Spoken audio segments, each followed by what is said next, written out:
Awesome. Well, thank you, yes, for your patience and your attention this morning. I am Dr. Lacey Roberts, and I'm working with Dr. Richie Roberts. We are Roberts crew. We're going to get Dr. Grady Roberts in here after some time.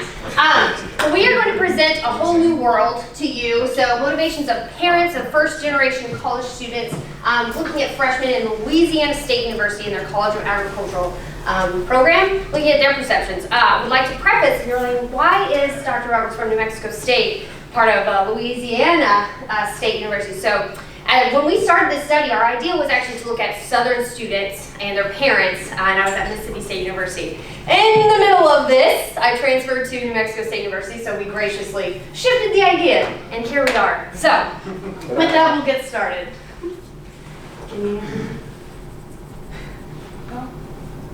It's not just me. Oh! We're getting slide happy here. It's okay. All right. We'll figure it out eventually. So, to give just some background of what we're looking at, we all know that high-impact learning experiences are an indicator for student success, right? We understand what those are. We also realize that study abroad experiences are recognized as high-impact learning experiences. Within that, before the pandemic, there was almost 350,000 students that studied abroad. Of that group, 27% identified as a first-generation student. So, that's not bad for a first-generation student to want to be involved in these types of programs. With that, we also know that first-generation students face multiple barriers, not just to studying abroad, but also just to education in general. There's a lot of things that they have to overcome. With that, we also know that parents play a role in students' decisions in what they're doing about studying abroad, but also just in college in general. They look to their parents for that. A previous study by Rausch in 2017 actually found that parents dissuade their students from participating in study abroad courses, which is interesting. So, for this, thank you, ma'am. We looked at the expectancy value model to kind of guide what we're doing. So, in that, it is the idea that subjective task values, they influence the achievement-related choices and performance of our students. So with that, there are 4 key values that are related to the subject task values. So they're found in attainment, this intrinsic value, utility, and cost. So these guide some of our sets later on that we'll talk about. So overall, the purpose is we wanted to examine the motivational beliefs of parents of first-generation college students, specifically in freshman students in the Louisiana State University College of Agriculture, and all about the idea of their child studying abroad. So these are brand new students coming in, just saying what are their thoughts as they're getting their student ready for their college career. So we used a case study for this methodology, right? It's great. So to understand a holistic perspective of what our participants are thinking. Okay, and so this we're using the individual sorts and they're correlated with one another, and the data is reduced to arrays, which Dr. Roberts will explain later on. But we're looking to use a naturalistic approach to really get at the ideas and the beliefs and what these people are thinking in the collective views of our participants. Okay, so within Q methodology, you have a concourse. For that concourse, we actually used a previous study that was done that had statements, and it was actually focused on students, but we used the same types of questions and rearranged them to focus on parents. So the language was just changed a little bit to focus on how parents would read them. So, qualitative analysis, we looked at open-ended response and literature review to get to that. We had a Q set, so that's where we started. There was 154 initial statements, right? Through that, we negotiated them through that expectancy value model, and we ended up with 36 statements. Okay? Right. So for our instrument, we took those 36 statements that we sampled from our concourse and then allowed the parents to actually, begin to sort those. And this is what our instrument looked like, the board that they actually sorted it on. It was printed on like a foam board, so I did this in person. And the question that they sorted the statements to was, what are your views on your child studying abroad in the future? And so all of the statements, they were thinking through that lens as they walked through the actual sorting process. All right, in terms of our data analysis, we use a principal component analysis with a Verimax rotation using PQ method version 2.35. We manually flagged the defining sorts with a significance of 0.2 or higher. We had 4 emergent factors. Factor 1 had 8 defining sorts, factor 2 had 5, factor 3 had 4, factor 4 had 3, and then we had no confounding or non-significant sorts as well. And then this is just kind of a breakdown of the factors. We're going to kind of show you big picture who they are. So on the side of the screen over here, we have their participant number, along with whether they were male or female, their age, and then their child's major. Remember, none of these individuals had ever attended college before or anything like that. So high school degree was the highest level that they had achieved. And so the first factor actually explained 39% of the variance. We can go into the second one. The next, factor 2, defined 12% of the total variance. We have a mixture of males and females, as well as majors, as you can see. So there's no real consensus in terms of like all of the majors fit together or anything like that in terms of our data. They were very intermingled in terms of what that looked like. And then next, this third factor explained 12% of our total variance. And then finally, our fourth was 8% of our total variance. And so we were able to explain a large percent of our total variance through this particular Q-set. And so just getting into the findings, so we're going to kind of describe what all of these factors were about. So we give you some of the big picture numbers, but we want to tell you and interpret that a little bit. And so the first factor we interpret as the conflicted parents. And that was a mixture between 4 males and 4 females and represented the perspective that their child participating in study abroad could help them gain a greater appreciation for different cultures. So they did think that it was a really valuable experience. They're going to learn more about other cultures. They're going to be able to interact with people, and that's going to help them grow. But they were also conflicted because when we look at the statements, on the other hand, they were also maintained that the potential of the emotional toll of the international experience on their child would likely serve as a barrier. And so post-sort interviews, the reason why this kind of manifested was that a lot of them talked about their child hadn't encountered that before, and they think that may be too, they may not be mature enough for that particular experience quite yet, just coming into college, and so that was a major concern of them. Here's some of our supporting statements, as you can see in their array positions. For the second, we can go on to the second one now. The second factor here is personal growth focused parents. And the personal growth focused parents maintained that their child studied abroad, it would help them become a better person. And so they thought they were going to become more well-rounded, they were going to have more exposure to different thoughts and ideas, and so that was something that was important to them. And they also wanted their child to have an experience to gain a better perspective of what the world functions outside of the US. And so they, in my post-sort interviews with these particular groups and individuals, they really talked about how they didn't have the opportunity to interact with a lot of people from other cultures. They didn't have the opportunity to see what that was, but they wanted their child to have that experience so that they could understand all of the insights into different cultures and work with different cultures as well. So that was a pretty neat perspective to talk with them through. The third was the equity-focused parents, and those were the parents that the study abroad was critical so their child could get a better understanding of what it means to be underprivileged. And so they said, we're essentially middle class is this type of perspective. They really, their students hadn't been outside of the country, they hadn't been able to do that, and so they wanted them to understand what it meant to be truly poor, underprivileged, and see that firsthand. And so that was what was kind of motivating to them. And they also had this perspective about, they wanted their child to create positive change. They, were kind of in a career that maybe wasn't their overall career aspirations. They were doing it to make money because they didn't have a college degree or an advanced education, but they wanted their child to be able to do that with their when they studied abroad and learned how to interact with these different cultures. So there's some of our supporting statements as well. And then the last perspective here was these financially focused parents, and those were the parents that really were focused on the money, the bottom line of how this could be really expensive for them. They maybe didn't have the financial resources to support their child participating in a study abroad, and so that was a definite deterrent for them in particular. They also perceived that their child would not find a study abroad course that really aligned with their interests based on a limited budget, that they may have to go on a study abroad that may cost quite a bit more money than a cheaper option, and it wouldn't really provide them much overall in terms of career growth or personal growth or anything like that. And so they were really focused on the bottom line, like economic situation that they were facing in their families. And so that's the four different positions, and then I think I'll allow Lacey to take over now.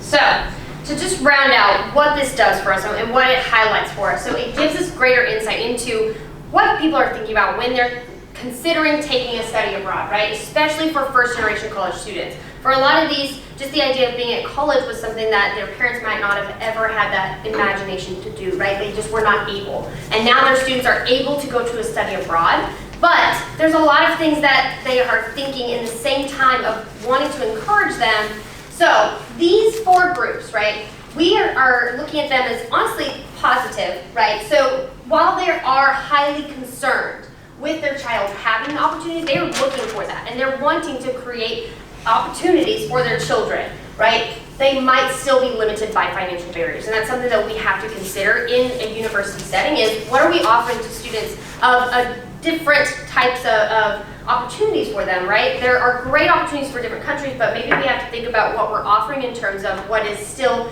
financially available for them, but also thinking about that emotional toll, right? So we have those parents that fit under that conflicted kind of section where they want these opportunities, but also they want to protect their child. They want to make sure that they are ready and able to take that. And so it is important to look at, we looked at freshman students, right? We were honestly wanting to look at people that were coming into college that they hadn't taken that opportunity yet. So there may be some influence in, well, my child is still new, right? They're brand new to college, they still have a lot of growing to do.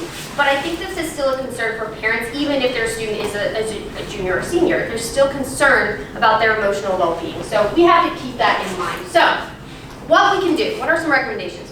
Adapt recruiting materials. To think about not only what are we doing to entice students, but what can they take home to their parents? What can they take home and say, hey, I think this is a really good opportunity, and having a mature discussion with their parents of saying, what does this look like, right? So adapting recruiting material for both those first generation students, but their parents as well. I think a lot of times we're just like wanting to get students in and get them excited, but we don't think about, well, they take those materials home. They think about that and they talk about that with their parents. So also, this outlines considerations for other universities. While this is limited to Louisiana State, this is some consideration that we should be looking at for all universities because there are first-generation students across the country, right? So this is something that we can take into the future and say, well, what do materials do at this university, whatever it might be, Louisiana State, New Mexico State, or somewhere else?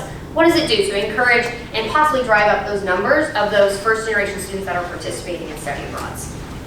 Wonderful. With that, we will host any questions. All right.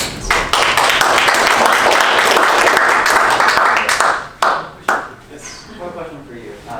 So you pecked on this a little bit, but was there any correlation, or I don't know if it was maybe asked or not, if the parents did any living out of the country, traveling abroad, something like that, did you see any correlation between those particular parents showing a positive reinforcement for having their child go and study abroad as well? So, yeah, there was a couple of parents that were like first-generation citizens, and so they had lived out of the country before.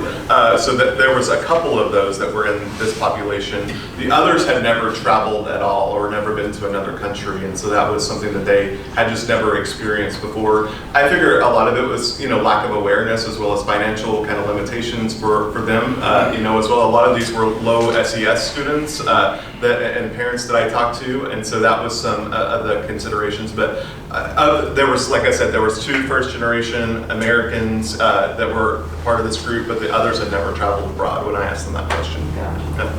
Yes. Was there anything that indicated a difference based on where the student was headed for the parents' responses? Where the student was headed in terms of as a location. As a location. Yeah. So we didn't specify that. There was it wasn't like a study abroad to Spain or anything like that. It was just kind of a general, big picture, like studying abroad, whatever they wanted to do in the future. Because we have, just like every other university, we have a number of academic programs abroad, And so they could choose from several within the College of Ag if they wanted to, and as well as, throughout the whole university. So, yeah. I think it'd be interesting to know, because there was one that said parts of the ones who were talking about emotional well-being, and then also just cultural differences and stuff like that. What do parents think if their child's headed to a place that's got a more similar culture? I think when I was speaking in terms of interviews, and you can chime in as well, I think the main perspective that they had was that their children were going to go to like a third world country versus like Europe or something like that. And so that when they hear traveling abroad, that's what their mind was going to, you know what I mean? Yeah. Versus like Spain or something like that, that would be much more developed. And so I think that's where their mind was headed.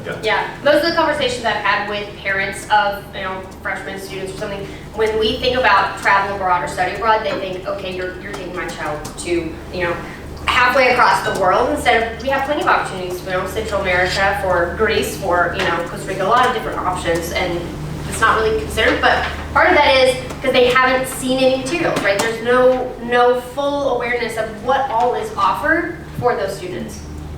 So you mentioned that the majority were low socioeconomic, but I was surprised to see that response about they wanted to understand what underprivileged people look like as they are part of a low socioeconomic. Yeah, well, middle class were, primarily some of them, it's hard to say, like, there's a lot of poor people in Louisiana where the study was collected, you know what I mean? And so they don't travel a lot in Louisiana as well, and so they have just never experienced that from their perspective, you know what I mean? And so people in Louisiana don't travel a lot outside of Louisiana typically. They may go to Mississippi or Texas, but that's, about as far as they get out. And when we started, I was looking at the demographics of Mississippi as well. It's very similar. There's not a lot of international travel. It's more just to the neighboring states. So similar demographics and kind of identities within those states. Yes. So these were freshman parents, right? Yes. Parents of freshmen. So it was actually, it was the summer, like when I collected the data, it was the summer, so they were coming for enrollment. Yes. And so I captured them there. So yeah, clearly y'all can't answer the question, because I was going to ask if there were any other, if there were older parents, there were parents of older children, students in the set as well, to see if those fell in different, if they sorted differently. All the students were between 18 and 21. Or if the parents had a child already. Right, exactly. If they were, it's that whole first time you let them go versus, man, I know they're not going to die, they'll be all right. I don't think that was part of our interviews of asking, do you have a child that's already in college? But that is a great consideration.